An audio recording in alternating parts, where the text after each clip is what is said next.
Sometimes fate is all that's needed. You find yourself living in a city with some friends, but needing one more person to make sure that the rent gets paid, and your landlord finds the perfect gem. You didn't even know that this was supposed to be the person you spend the rest of your life with, but that comes up within a few short months of getting to know one another.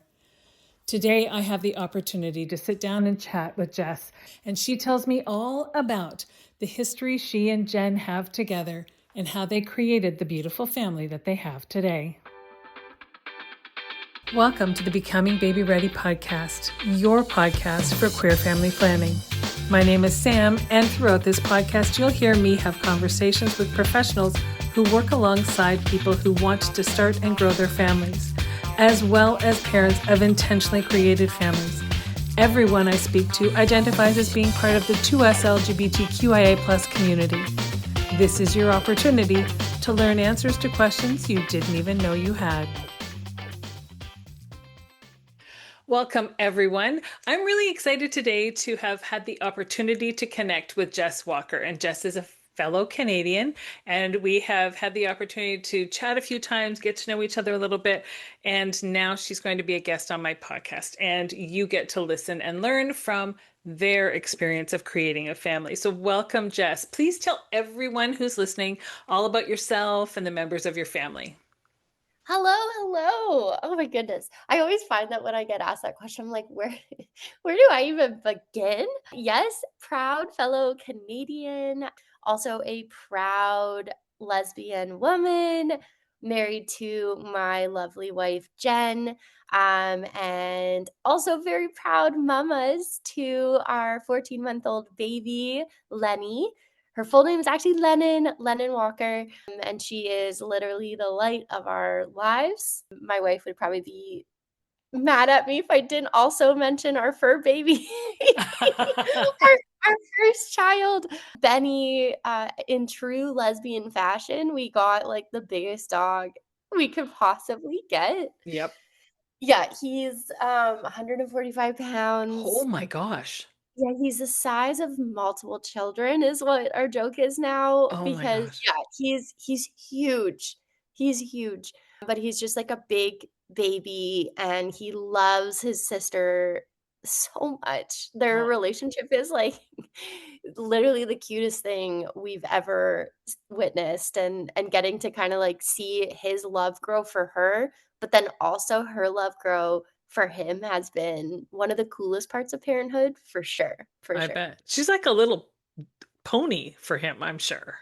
Oh my gosh, absolutely. It is yeah, it's quite funny, and she started like, we try not to let her climb on him too much Right. because, yeah, he's still a being, and we don't Sure. want, him to ever feel uncomfortable, but she loves him so much that she just wants to, like, hug him and sit on him and cuddle him, and he has the most patience for her over the rest of us, like, Yeah, it's Lenny and him are just partners in crime. They are yeah, it's the cutest thing to witness. that's amazing. Take me back. Tell me about meeting Jen and that connection and where you were in your life when the two of you found one another. Oh my gosh, that was actually quite a long time ago. We've been together for this year's our 9th year together, Mhm. and we it's the most lesbian story ever. You know what? As I grow in my lesbianism, it just makes me laugh. So I moved to London, Ontario to I was in journalism and I got a job, and it was a print journalism job, which if for people who know the industry is like it's a needle in the haystack. Like it Right. was wild that there was even a job in front of me, let alone a print job. So I took it. I had never been to London, Ontario. I didn't know what I was signing up for, but I got a job and I went for it. And so I moved to London, never having visited it before. And I was there for about a year working that job, living in maybe the most uncomfortable quarters I've ever lived in. So, because I got the job and I started it 2 weeks later, and I was like, "Well, I need somewhere to live, I guess." And I found this place on Kijiji. That's the first mistake. I found it on Kijiji, and I didn't get to tour it, nothing. I just was fully relying on the photos that she had posted on Kijiji. And I have maybe too much trust in people, so I moved in. I was living in the basement of this house, which I knew. I knew it was the basement, and it was this what appeared to be a really sweet old couple in the main floor, the rest of the house, and she was like she kind of put herself in the, like, "I am now the guardian of Jess." Okay. And we have rules in this house. And I'm coming from a house that's, like, not like, my parents didn't really have a lot of rules, like, we kinda could just do things as we pleased, and, like, there was a lot of freedom. So this is a weird, weird setup, and I also am an adult, and this is my landlord. So Yeah. strange. But she was like, there were no candles allowed in the basement. There were no friends allowed over. My detergent had to be sent free. I was not allowed alcoholic beverages in my home. And I'm a lover of beer and wine. And so this was a weird, weird situation. And, like, she also, because she had a key and could get in. So, there was one time where, like, I helped myself, I ordered some pizza, I was starting a new job, I didn't know a lot of people, so I was like, I had my pizza and I went to bed, and I left one slice on a plate beside the sink, and I was going to, like, basically come home later and clean it. No one lived with me, so I'm like, "Okay, well, whatever, I'll just clean it Yeah. when I get home." I got home, and that piece of pizza on the plate was in the fridge.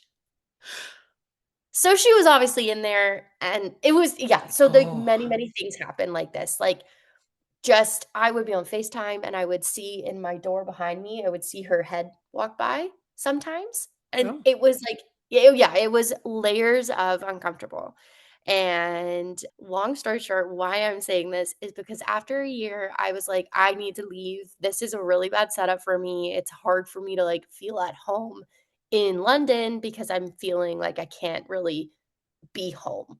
right. So my friend and I we were looking for homes for 3 roommates because there were 3 of us, and she actually ended up finding this place that was near downtown, closer to where I worked, and it was beautiful, it was amazing, the landlord was nice and not wild and inappropriate, but there were 4 bedrooms in this home, and we only had 3 people moving in.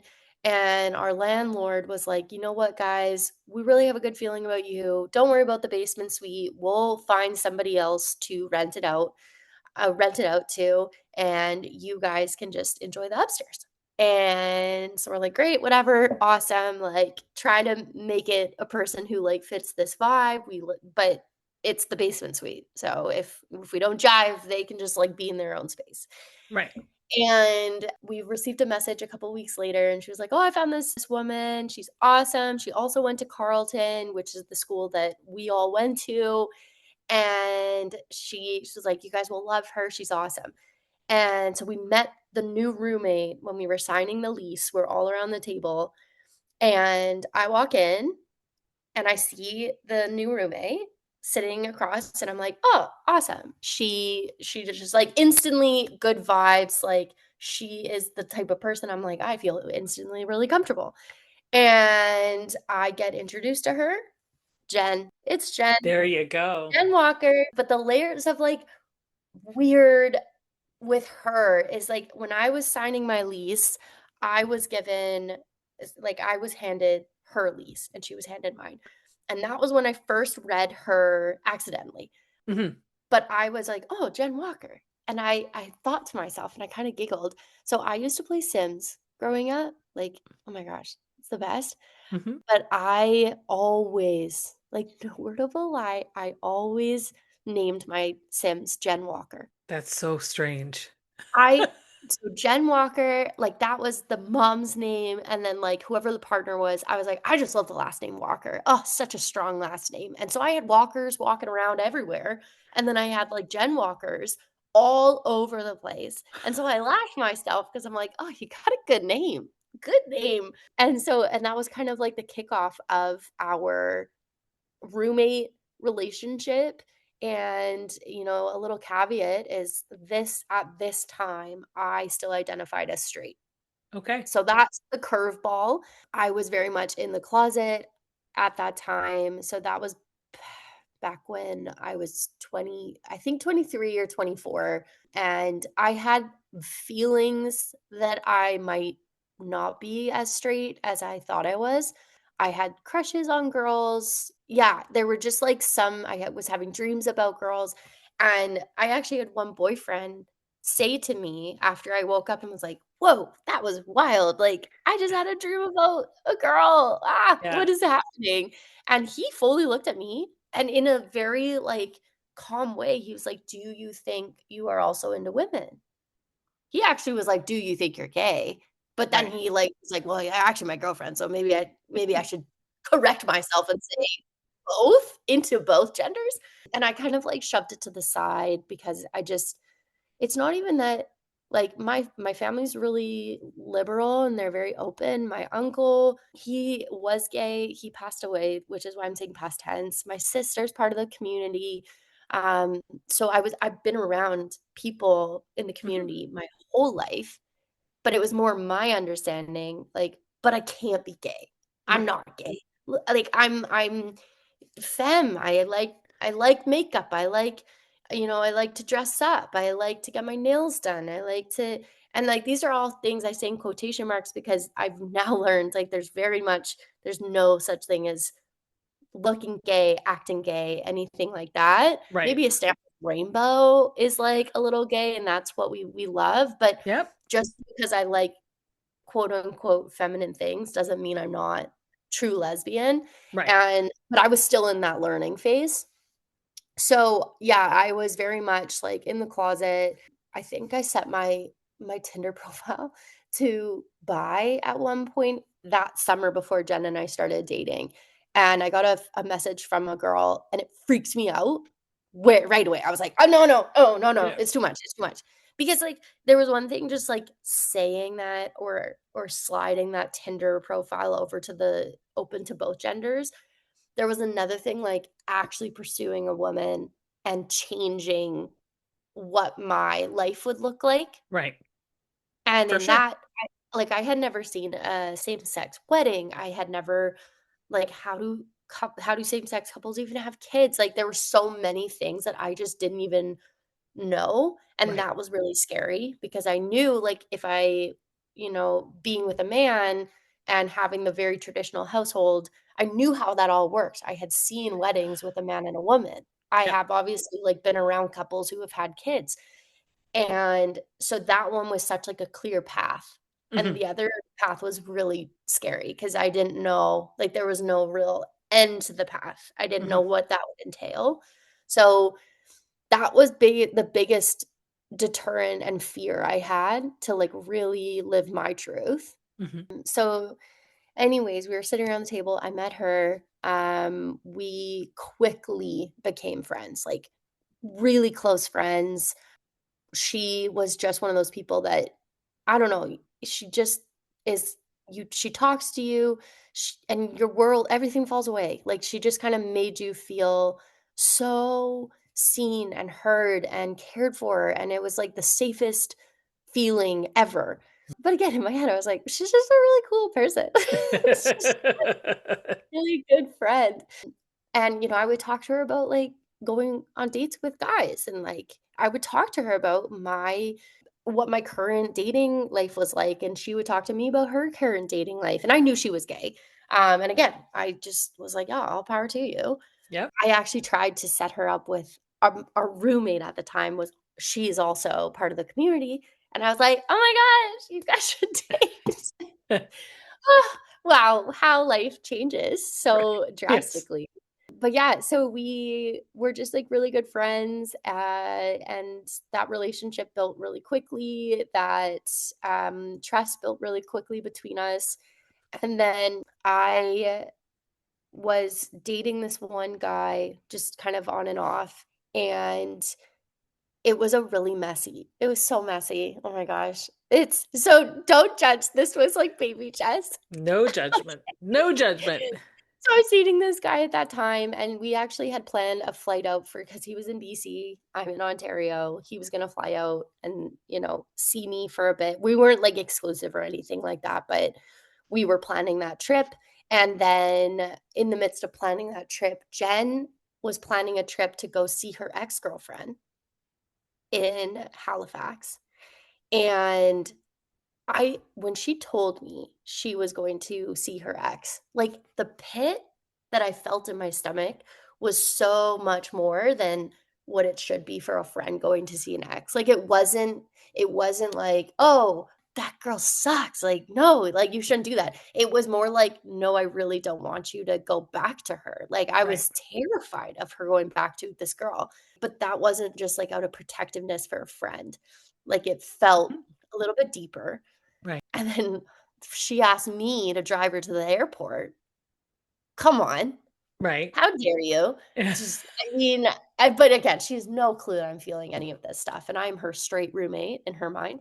Right. And so I drive her to the airport, and I she gets out of the car, I'm turning to go, and I just start crying. Like, it is, like, uncontrollable tears, and I don't know why this is happening, like, I'm like, "What is going on?" But in my mind, I was like, "Jen's getting back with her ex." Like, that Right. is set in stone, they are going to be together again, and Jen will no longer be single. And all of those things were, like and it was overwhelming, and I so I drive back home fully in tears, but I'm still, like, planning this trip with the guy to come out. Like, there's so much confusion going on, Of course. and me being like, "I wanna protect my heart," that was confusing. This is the path that makes sense to me, to have him come out and to pursue this. Like, this on paper should work. This on paper should be where I go. And so he ends up booking his trip. Jen is with her, ex. She's messaging me the whole time, and I'm like the moment I see her name on my phone, I get so excited, and, like, everything I light up and everything. And she comes home. The guy comes, like, that weekend.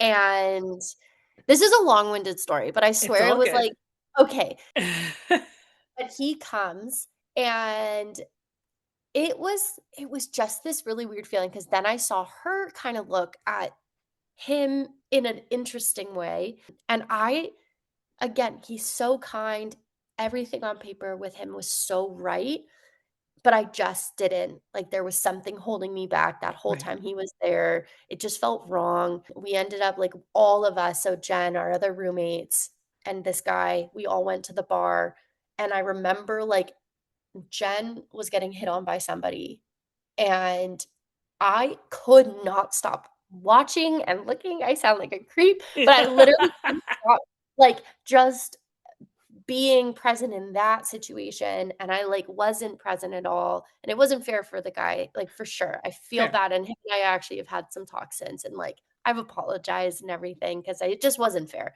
So, anyways, she, like, went to the bathroom at one point, and, like, I made an excuse. I was like, "I gotta go to the bathroom," and, like, so wherever Jen went, I wanted to be. So long story short, this guy left. He I think he thought maybe something would happen, like, we would make it official and, like, start dating, but obviously, like, that was just something, that nothing happened like that, and it felt really wrong, and I kinda said, I'm like, "It's just not there for me, I'm sorry," and he said, "Is there somebody else?" And I said, "There might be."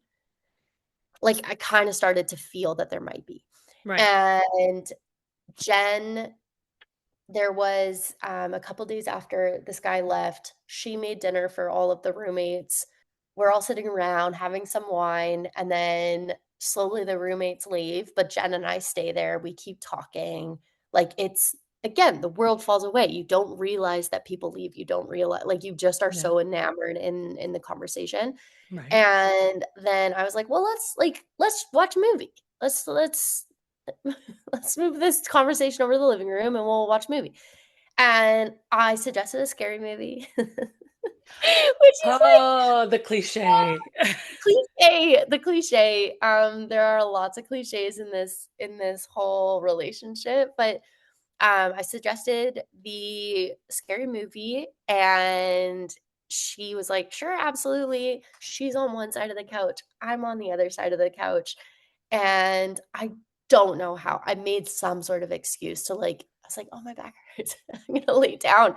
And I, like, kind of put my head beside her and, like, laid, and I don't know, it was honestly like the world slowed down, and then she put her hand kinda on, like, my shoulder, and then I held her hand, and we kinda, like, interlocked, and again, no, this is so cheesy, but there was just a moment when we were holding hands that I'm like, "This is whoa," like, instantly, Yeah. that is the perfect fit for the hand, Yeah. and I moved up. I think my excuse was like, "I had to go to the bathroom," or something, but I, like, made eye contact with her.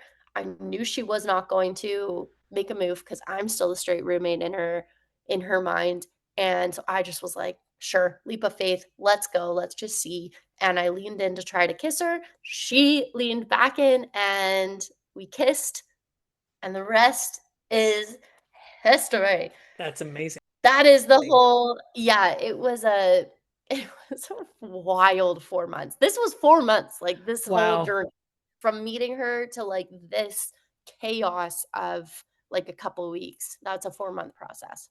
But sometimes you need that because then you're not just meeting in a bar and dating from being in a bar. You've actually lived together, albeit separately within the same space, but you've lived together and you've had the opportunity to get to know one another and build a friendship as a base.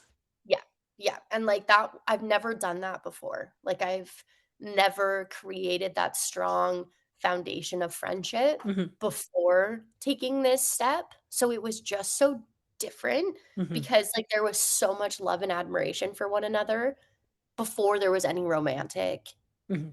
aspect to our relationship, and that was, why there was such a strong we were just so strong from the very beginning, and Right. it made, like, what could be a very scary thing, like, the first relationship with somebody of the same sex.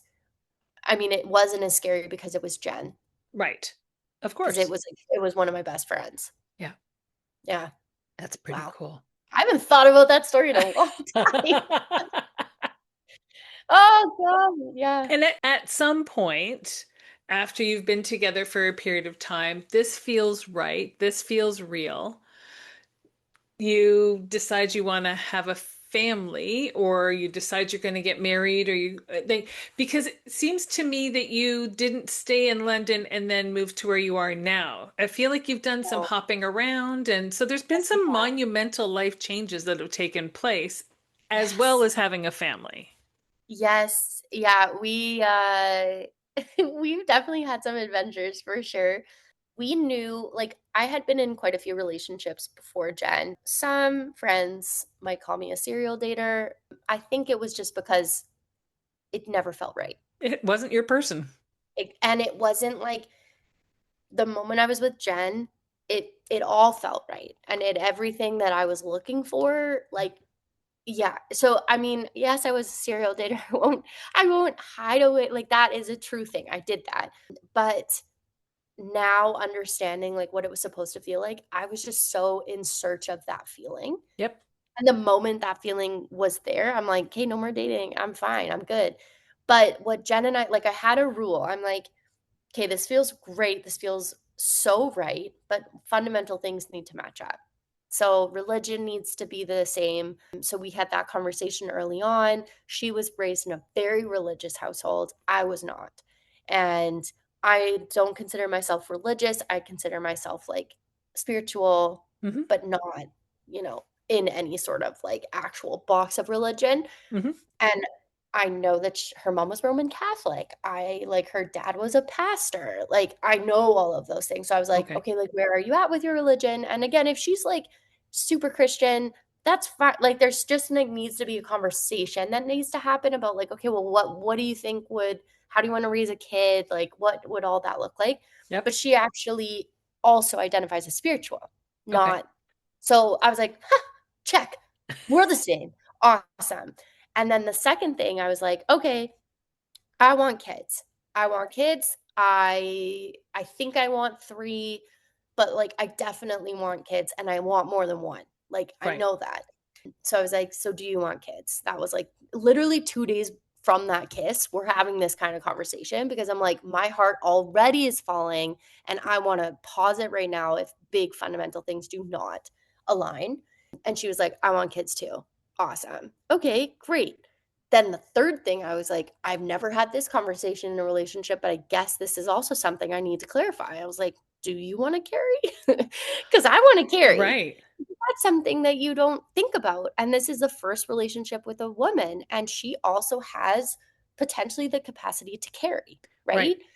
And so I was like, I don't even know how this works. Like, so I point blank asked, I was like, what do you feel with pregnancy? Do you feel comfortable with it? Do you want to go through it? And I was very open with like, I know I want to. Like, at least once, I want to be the one to carry our children. And she said, "Pregnancy freaks me out. I do not want to be pregnant." I'm like, check again. Awesome. That's great. So we knew big fundamental things were very much aligned right off the cusp. And so I kind of was like, at that point, I knew my heart could fall and I Mhm. could let it. The other elephant in the room was I knew I wanted to go back home. So I'm from BC. Jen is from Ontario.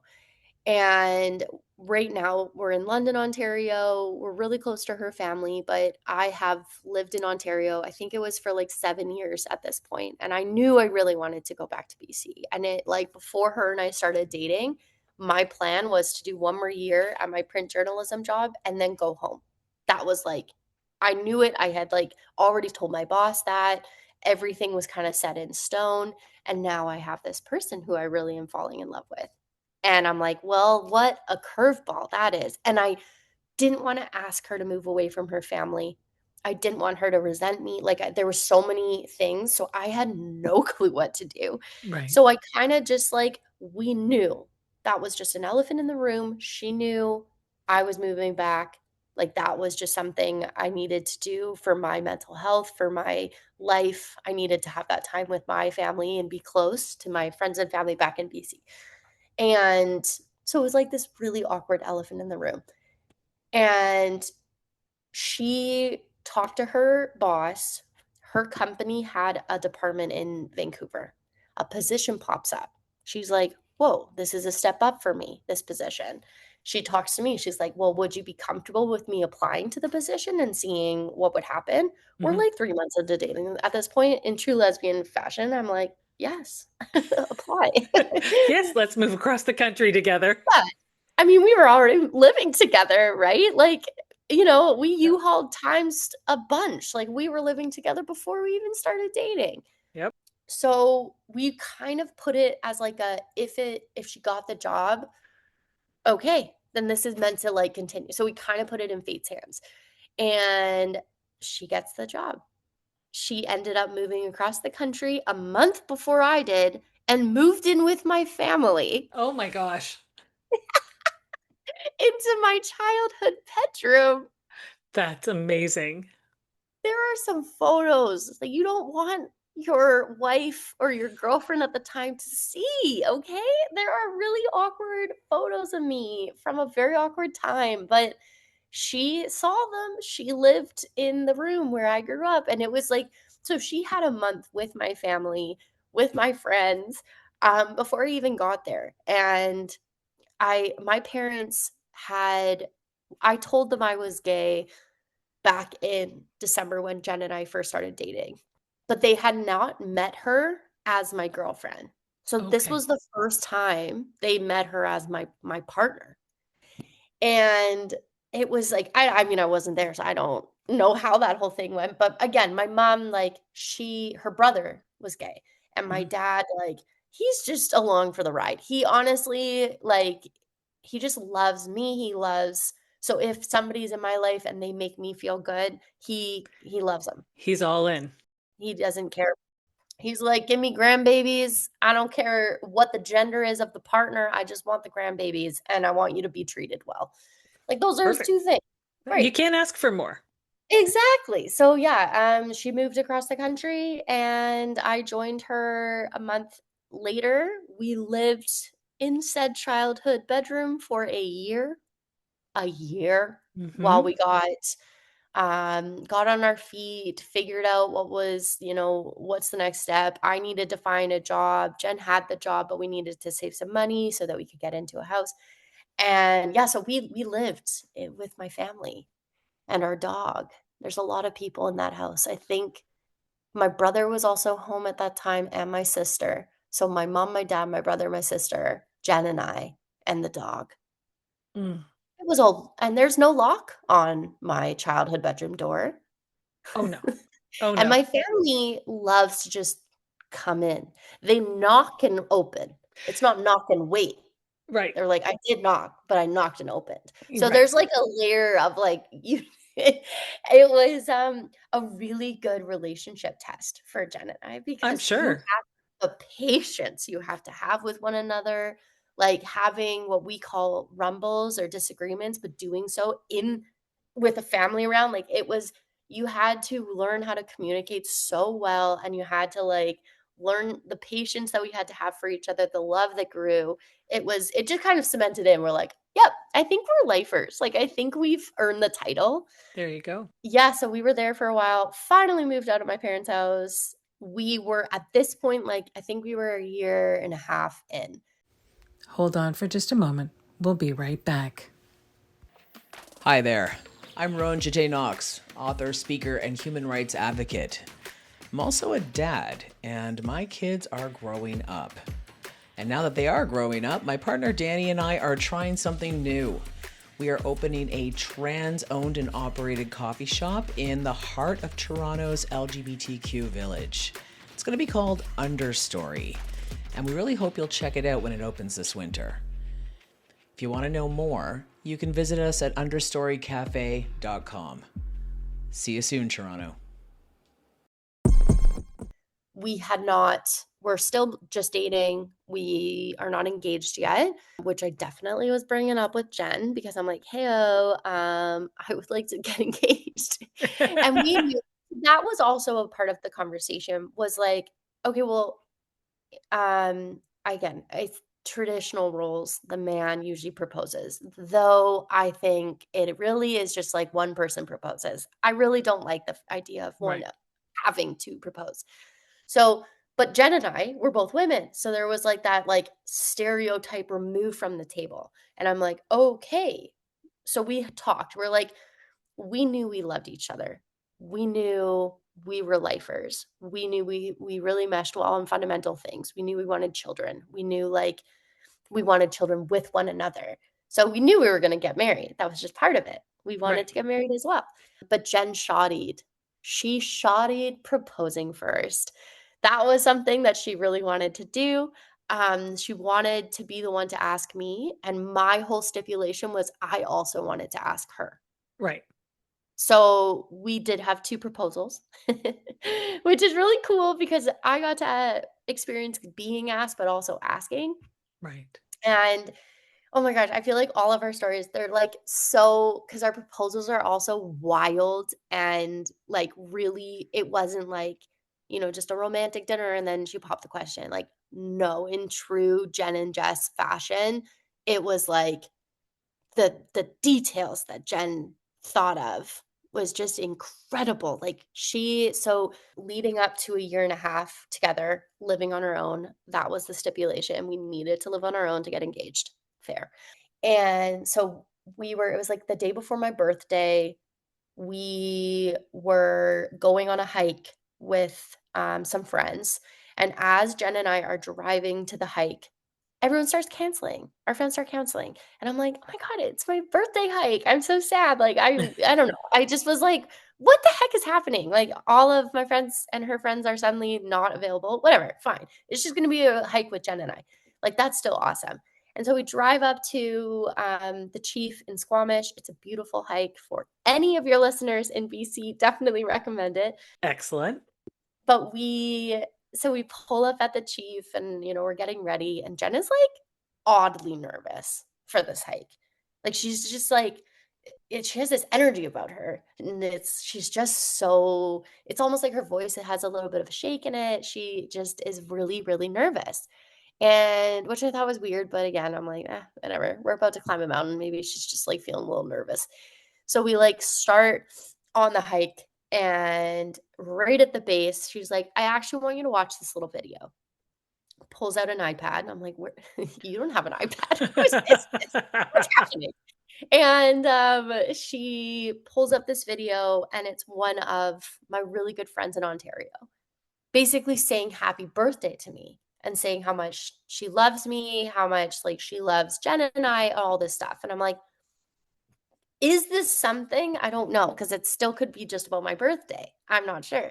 And then I'm like, oh, well, that's really sweet. And so we keep going up, and then she pauses us again, pulls out the iPad. I see another person who I love in Ontario. They're wishing me happy birthday, and they're talking about like Jen and I. And I'm like, oh no, this might be something.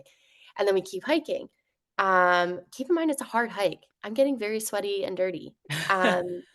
She pulls out the video again. It's her parents, fully in tears, basically like saying how much they love me, think of me as a daughter, and are welcoming me into their family, is what that video. And I like to even think about it makes me tear up a little bit because it was really beautiful.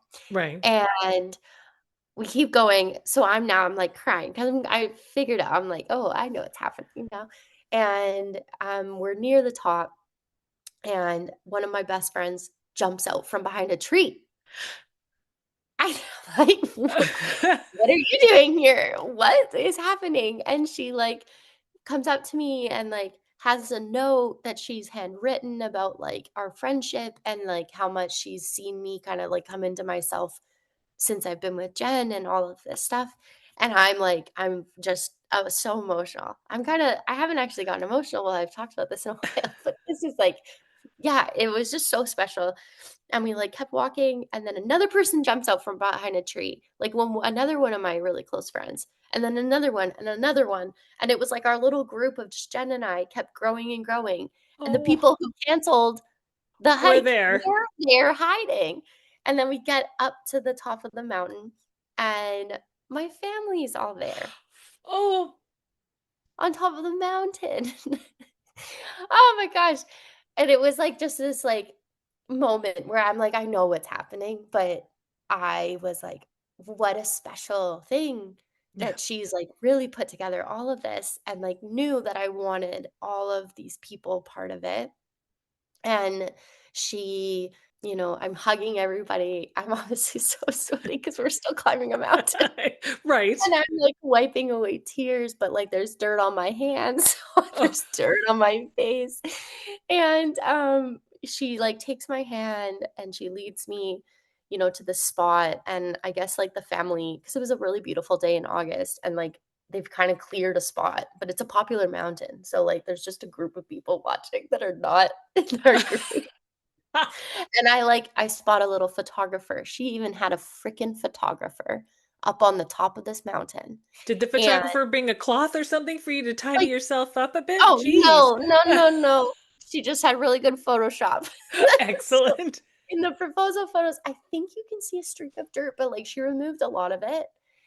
And like Jen takes me over to where there's this frame on the mountain, and I like look at the frame, and it is so how Jen asked me to be her girlfriend was like she gave me these little notes that led down the stairs of our home, and it like was basically reason she loved me. And then the last one was Jessica Thompson is my fill in the blank, because we would call ourselves fill in the blank before we made it official. And she had it framed.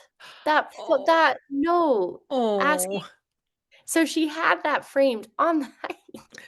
And she gets down on one knee and asks me for my forever. And yeah, it was like, I honestly felt more loved in my like in that moment than I ever had. And I'm like, the fact somebody would do this for me is so insane. I'm like, Yes. wow, this is so special. And I'm so in love with this person. And it was just like the most special moment of my entire life. So obviously I said yes. Phew, after all that. Everyone's on top of the mountain, I gotta imagine. So, yeah, she asked me, it was all good, we all climbed down, and then we, just, get on living our engaged life, and it is, the happiest it's, this cloud of love. Oh, I loved the, cloud 9 engagement feeling, but I knew very quickly, I was like, "I need to start preparing my proposal." Right. So, not even in I just wanted her to feel as special as she made me feel. Right. And I wanted her to, have the people who are important to her, and I wanted to do it in a place that was important to her. And so there were so many layers of, I just wanted it to be perfect. And yeah, so I planned this proposal back in Ontario in Pinery Park, Nice. and I wrote her a book, which was our story, and I in the book included clues. So I took her family and myself to the beach at Pinery Park, and I early in the morning at 6 a.m. I left her so she didn't know that we snuck away. Okay. I set up the first clue from the page of the book at the bed so that she knows the moment she wakes up, something's happening. And then she read the clue. I had a designated driver for her, one of her best friends, who was waiting for her outside the house. And she read the clue and knew, okay, she had to figure out where she needed to go next. It was Tim Hortons to get coffee because she needs coffee in the morning. There you go. So that was next stop. But at the coffee shop, some of her other friends were waiting with the next clue. Oh, And then that took her somewhere else. And then the next clue, other friends were waiting to give it to her, and that took her somewhere else. And this little scavenger hunt led her to the beach where I then was waiting with her family to hmm. propose back to her. So, yeah, it was pretty cool. It was pretty That's amazing. I'll send you photos of both of them, don't worry, because they are Excellent. all yeah, they were pretty special days. But yeah, we both proposed. Yeah, 2 proposals. It was great. And it clearly is worked out because you're still happily married and We are. Yeah, we've been married now for what is it, 2025? 3 years we've been married. there you go. Wow, it's And crazy. did you get married in BC or did you get married back in Ontario? We got married in BC. That was something that because the mountains were so important to us and the ocean was so important to us, there were just aspects of the wedding that we wanted to have that were only in BC. Of course. So we got married in right outside of Harrison Hot Springs. Hmm. And it was literally, it looked like a cottage fairy tale in the midst of trees. It was a golf course meets a getaway cabin feeling. Hmm. And we got married on hole one, but they had this little forest section of that hole. And so we got married in the forest with the water coming through. It Oh, was stunning. And what we really wanted, because we really love I mean, obviously everything we've done that were big things, they were quite elaborate. But right. we wanted to have our wedding not be you come and then it's one night and then you go. We wanted to create a full, almost like a camp vibe. Yep. And so, the thing about where we got married, and I'll send you the link to it as well because it's stunning. They have all of these little cabins. So everybody rented a cabin, and we Oh, had a nice. full block party for our rehearsal dinner. So we had burgers and salad and boxed wine and we had kegs. It was so That's fun. us. It was just a party, and we had lawn games in the alleyways. We had everybody brought their dogs. It was a dog party. It was just the coolest vibe ever. My grandma was there. She was out on her deck, like on a chair, sipping a glass of wine, like eating her burger and like, but like where she was sitting, because it was literally like one row of houses, alley or like kind of street thing, and then another row of houses, and it's a dead end. And we had all of these houses as part of the Perfect. wedding party. So it was just everybody was part of the wedding. That's And then really we cool. got married like right beside where all of this was happening. So everybody could kind of like, I don't know, it was like on the wedding night, they could just walk over to the wedding venue. And it was the coolest, most spectacular day. Oh, that yeah, our wedding was just exactly what we wanted it to be, which was super fun. That's Yeah. all it should be. Yeah. Now, if you've been married 3 years and you have a 14-month-old, you must have been at least in the process when you got married of talking about growing your family or starting your family. And Yes. so, what was that? What Yeah. was going on there? So we knew, as I mentioned, like from the very beginning, we knew we wanted to have children. And obviously in a same-sex relationship, you have to prepare going Right. into it. You kind of have to know, okay, if you want to have your first kid or you want to like start, no, if you want to have your first kid by this time, you have to like build in room to obviously like go through testing and actually try. And like a lot of times the first try doesn't work. And like, so you need to build in a lot of time. So we knew we wanted to get married for our wedding gifts. If people felt so inclined to give us a gift, we literally were like, could you just help us with starting our family? Because it is really expensive. BC at this time, they didn't have any sort of funding for Okay. families. So it was all out of pocket for us. And we knew that going into it. So we had been saving and everything. But we also were like, that would be like the most generous gift is to help us in this journey to become parents, because that was something we really wanted to do. We started our process with finding a clinic, reaching out to them, all the first appointments in December the year we got married. So we got Okay. married in August.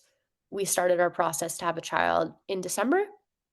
We met with our Olive Fertility Clinic, shout out, love them. And they're LGBTQ plus friendly. And that was something Nice. that was really important to Huge. us. So I couldn't recommend them more. Our doctor was just fantastic, because it's very vulnerable. Like this entire process is very vulnerable, and you need doctors and nurses who are kind and understanding and also very much allies or part of the community themselves. Right. So Olive is definitely that. At least Excellent. that's our experience. Okay. Um, Perfect. so we had to start, like, you have to do an HSG or HCG test right off the bat. You have to do blood tests to get your egg count for females. This is 2 Mhm. females. This is the process for that. I know 2 males would probably be a lot more strenuous because you have to find an actual, like, surrogate if you wanna Mhm. go that route, or adoption also takes forever too. But we knew, like, we wanted to carry, so we knew the first step, thanks to our Olive Fertility Clinic, was like, you need to do blood tests, see how many eggs you have, both of you, and Mhm. then you need to see, basically just do an overall health check on your body. Yep. Then we needed to get in to do an HCG test. It took us 3 or 4 months to get into this test, and we got in. The test was successful. Next step that we had to go through, so we knew how many eggs I had, how many eggs or follicles Jen had. And we knew, like, timing wise how everything could go, what kind of timing we were working with. We knew Jen was going to go through IVF. Like, that was something that had to happen because she didn't want to carry. And so we knew, like, all those steps were to happen. So we're like, okay, well, let's just like get Jen ready to go through IVF so we can get her eggs as they are now and pop them in the freezer and like create the embryos and pop them in the freezer so that we have them. So the next step we knew was we needed to find a donor. And that is a wild journey. Like, so we at first, we thought we were going to go known Mhm. donor. We ended up asking one of our friends, and that it was again emotional on all parts, and he ultimately was like, I literally don't think if there's a child out there and I was like part of the creation of them, I like can't not Right. be the parent to them. Like, and that is Yep. 100% fair. It was still like there was grief that came with that. After that, we're like yes, he was like, what a compliment to be asked, but also we just felt like we never want to make someone feel like that. And so we're like, absolutely not. We're not going to do known donor because I don't want to go through that again. That was really uncomfortable. Let's do the path of like of a sperm bank, because you know what? These people have been vetted. They have donated.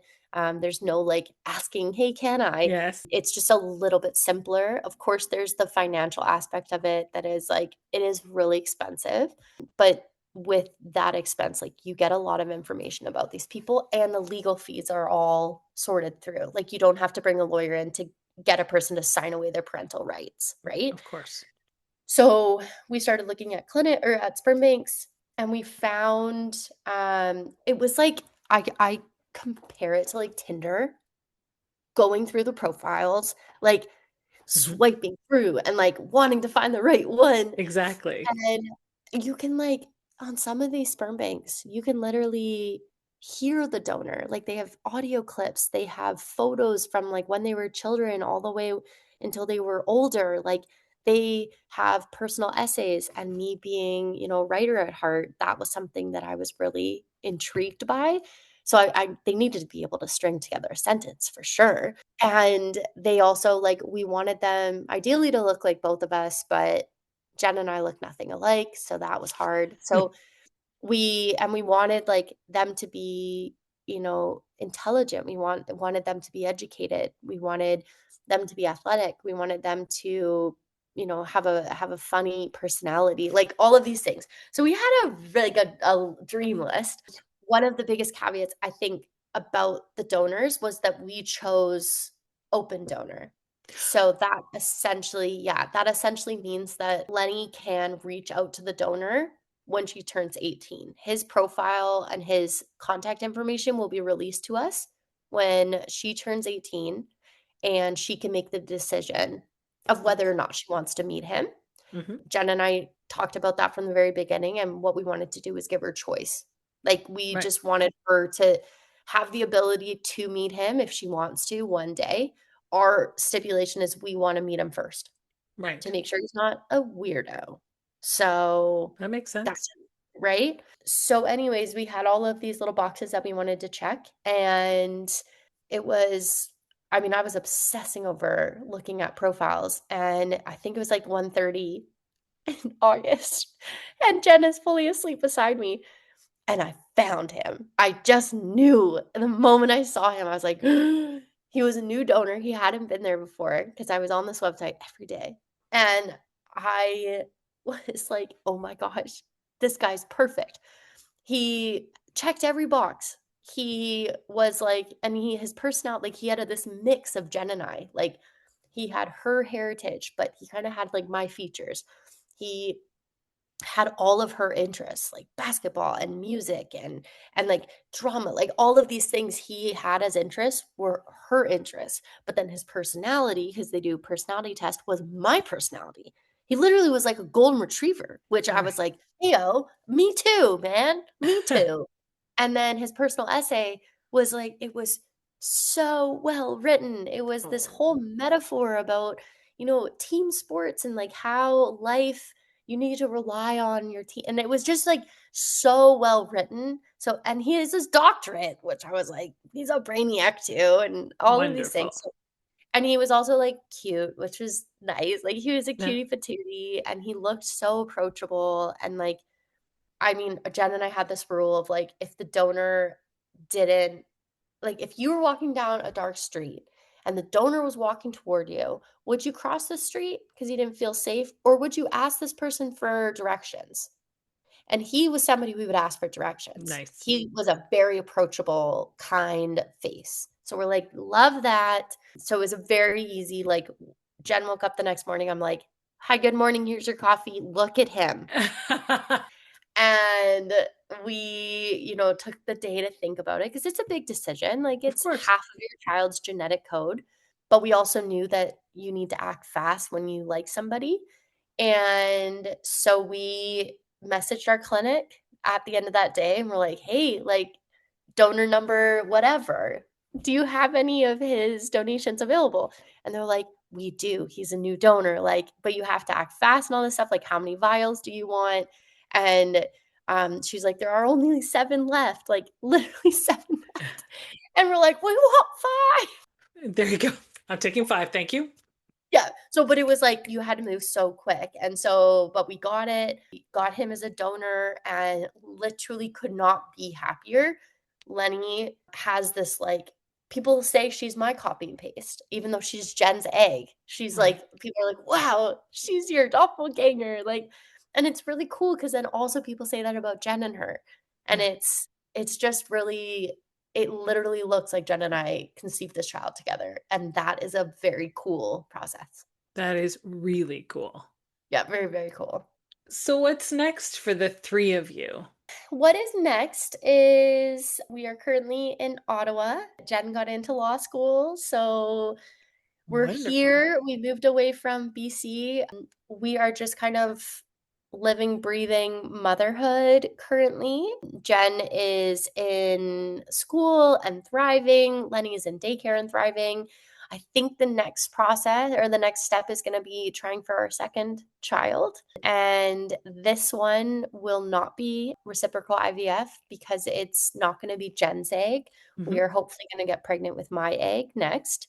And so that means we're going to do IUI, which Okay. is, for lack of better words, a turkey baster.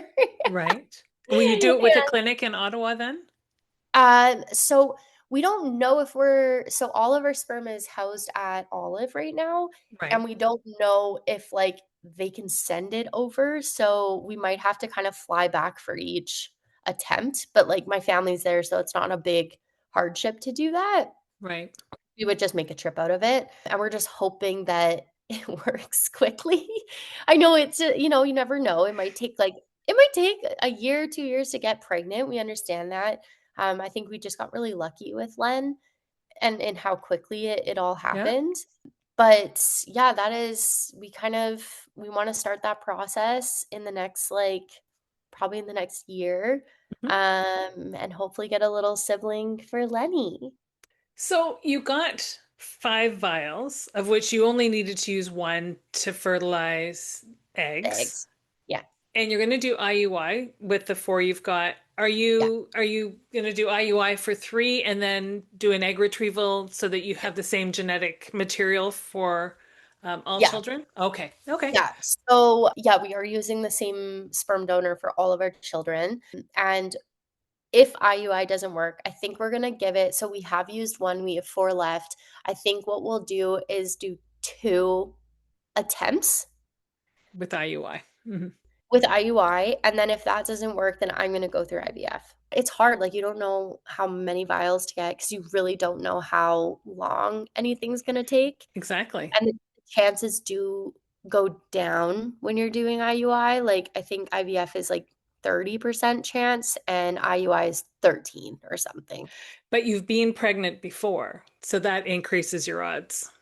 Yes, and that is something that I'm, like, kinda holding on to, that Yep. I know my body can get pregnant, and that's something that, like, hopefully it'll make my uterus a little bit stickier for the There you next go. little There you egg go. to stick against it.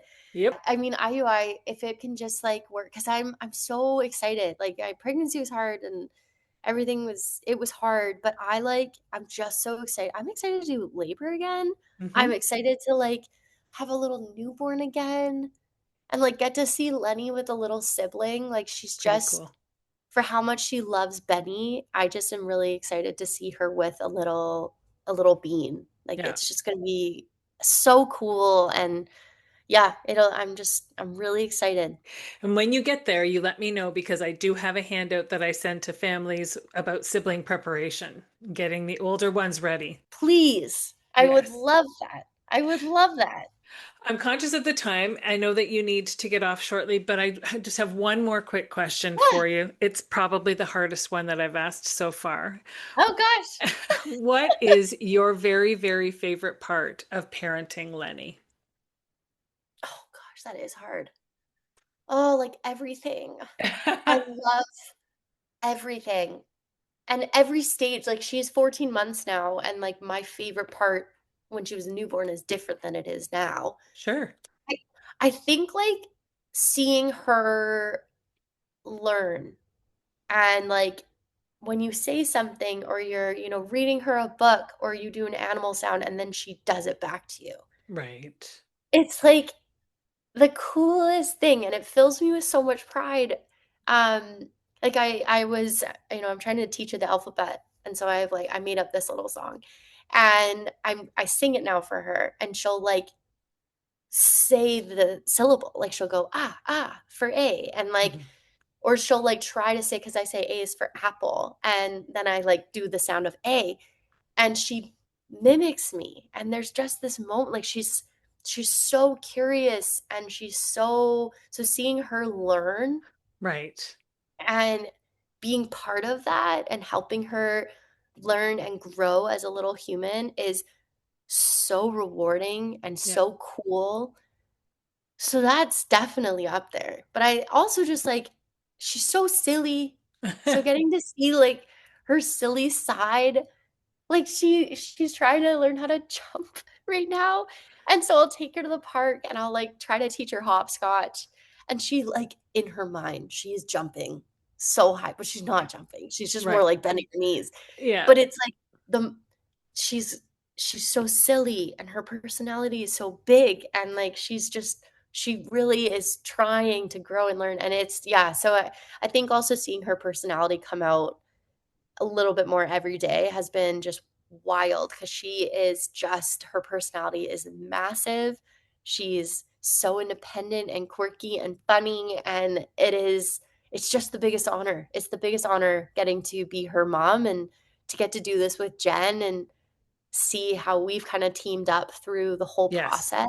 Like Yes. we're a team. We're a team in everything. Yeah. Like everything we do in parenthood with newbornhood, like Jen didn't let me take a night shift for 8 weeks so that I could rest because she knew I needed that. And then, Yeah. like, the way that there's just this dance that Jen and I have gotten really good at. Like, we know, okay, if Jess is making dinner, I'm on Lenny duty and like playing downstairs or taking her to the park. And then we like swap and like I'll jump into feeding Lenny and Jen gets to enjoy her meal. And then she'll like jump into Lenny and like Jess will do what like we just have this dance and Mhm. there's so much teammate mentality that we're both embodying, and Yes. that's something very cool. Like, I'm very honored that that's the life partner that I have, is this person who's so 50-50 with me, and it's not all falling on me, it's us.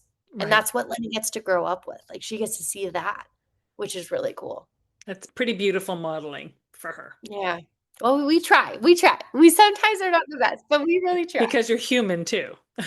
Yes, yes, and, like, obviously, we're learning as well. We've never done Sure. this before. Exactly. Thank you so much for taking the time to chat with me today and sharing your beautiful story with myself and all of my listeners. It's been an honor to get to know you better. Well, thank you so much for having me. This was really fun. I'm sorry for talking your ear off. It's great. Oh my gosh. When I get going, I just, whew, That's because you're full of love and pride. That's pretty I cool. am. And again, like I haven't gotten to talk about these things in a long time. So you have really unlocked all of this. I So love thank it. you for giving me this platform to chat all this through. I love it. As a queer individual with colonial lineage, I want to first acknowledge the land upon which I live and work. Being from what is now known as Burlington, Ontario, I recognize the original ancestry of these lands as they span from Lake Ontario to the Niagara Escarpment and beyond. These lands are steeped in Indigenous history that benefits my community every day. The territory is mutually covered by the Dish with One Spoon Wampum Belt Covenant, an agreement between the Iroquois Confederacy, the Ojibwe, and other allied nations to peaceably share and care for the resources around the Great Lakes.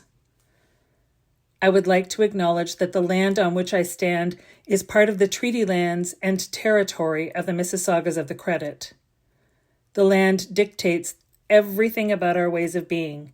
Particularly, the land teaches us about fluidity. Concepts of the binary system and heteropatriarchy were imposed by the colonials who were, at the same time, removing children from their homes, families, and all that was familiar to them. These same children were divided by the only two prescribed binaries recognized by the settlers, and they were forced to conform to a performative, gendered falsehood. The land doesn't operate under binary thinking. It is diverse, complex, and unpredictable at times. Rather, the land holds us and all of our remarkable paths and identities. Every organism and spirit has a purpose. It is from this understanding that I strive to live and grow.